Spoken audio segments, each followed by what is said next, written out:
Namaku Indah, usia 25 tahun. Aku akan menceritakan kisah nyata kelam yang aku alami sendiri dalam hidupku. Aku merupakan anak tunggal. Ibuku seorang janda berusia 43 tahun. Ayahku meninggal pada saat aku berumur 19 tahun. Aku mengenal seorang pria, dia sangat baik dan penuh perhatian. Sebut saja namanya Budiono, dia 4 tahun lebih tua dari aku. Budiono merupakan teman kerjaku. Aku bekerja di sebuah pabrik sepatu. 3 bulan setelah aku dan Budiono kenal, akhirnya kita menjalin kasih. Awalnya semua baik-baik saja. Budiono dia sesosok pria penyayang, perhatian dan sangat peduli dengan apapun yang ada dalam hidupku. Awal pacaran sangatlah indah. Budiono selalu mengantar Indah pulang, membawakan makanan kecil, bahkan menemani Indah dan ibunya ke pasar setiap akhir pekan. Yang membuat semuanya terasa lebih hangat adalah cara Budiono menghormati ibuku. Ia selalu membantu ibuku membawa belanjaan, memperbaiki lampu rumah, atau merakit rak yang sudah lama rusak. Setiap kali ia melihat Budiono dan ibuku tertawa bersama, hatiku sangat bahagia.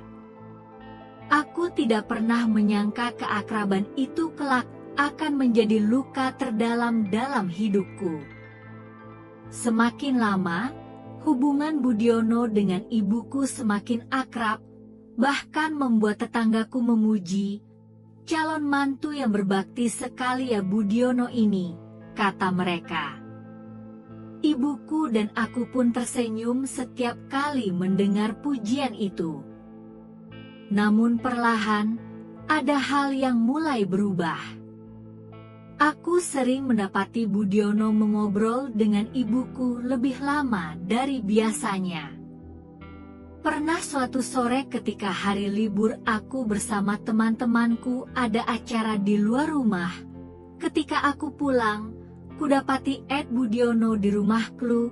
Aku melihat Budiono sedang bersenda gurau dengan ibuku di dapur. Mereka tampak begitu nyaman, saling melempar tawa, lebih nyaman dari yang semestinya.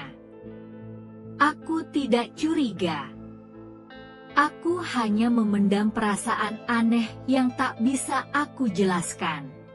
Malam itu, ketika hujan turun deras, Budiono datang membawa makanan untuk mereka. Setelah makan bersama, Indah pergi ke kamarnya untuk mengerjakan sesuatu di laptop. Ia mendengar suara ibunya, dan Budiono masih mengobrol di ruang depan.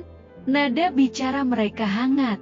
"Bud, kamu itu baik sekali. Ibu kadang lupa kamu bukan anak sendiri," kata ibunya dengan senyum kecil. "Tapi saya senang dekat ibu," jawab Budiono pelan. Nada suara itu berbeda. Indah berhenti mengetik. Ada jeda aneh sebelum ibunya menjawab. "Budiono, kamu jangan begitu. Kamu kan pacarnya Indah." "Aku tahu.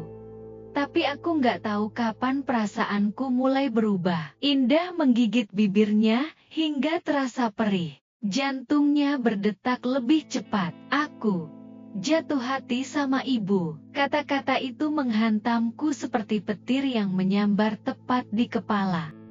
Dengan langkah gemetar, aku keluar dari kamarku. Kedua orang itu menoleh bersamaan. Budiono pun menyambung perkataannya tadi. "Bu, aku jatuh hati padamu seperti aku jatuh hati pada ibu kandungku sendiri.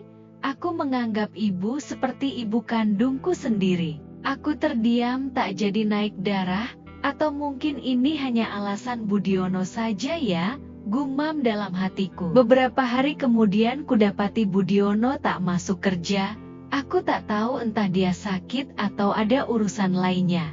Aku telepon namun nomor dia tidak aktif. Entah apa yang aku rasakan saat siang itu, Aku memutuskan untuk pulang kerja lebih awal dengan beralasan akan pergi ke dokter karena sakit. Pada saat aku sampai rumah, kudapati ada motor dan sepatu Budiono di depan rumahku. Namun rumah tampak begitu sepi, gorden sebagian tertutup. Awalnya aku tak menaruh rasa curiga sedikit pun. Namun ketika aku mencoba masuk ke dalam rumah dengan langkah pelan, tiba-tiba aku mendengar suara desahan yang lirih. Badanku terasa panas dingin saat itu. Aku memberanikan diri untuk mengintip kamar ibuku, karena suara itu berasal dari kamar ibuku. Badanku terasa panas dingin saat itu. Aku memberanikan diri untuk mengintip kamar ibuku, karena suara itu berasal dari kamar ibuku. Dan ternyata adegan yang aku lihat sangat mengagetkanku. Aku melihat Budiono dan ibuku sedang melakukan hubungan badan. Aku tak sanggup menahan apa yang aku rasakan. Tiba-tiba saja aku berteriak. Aku menangis dan sontak itu mengagetkan mereka berdua. Semua sudah terbukti dan tertangkap basah.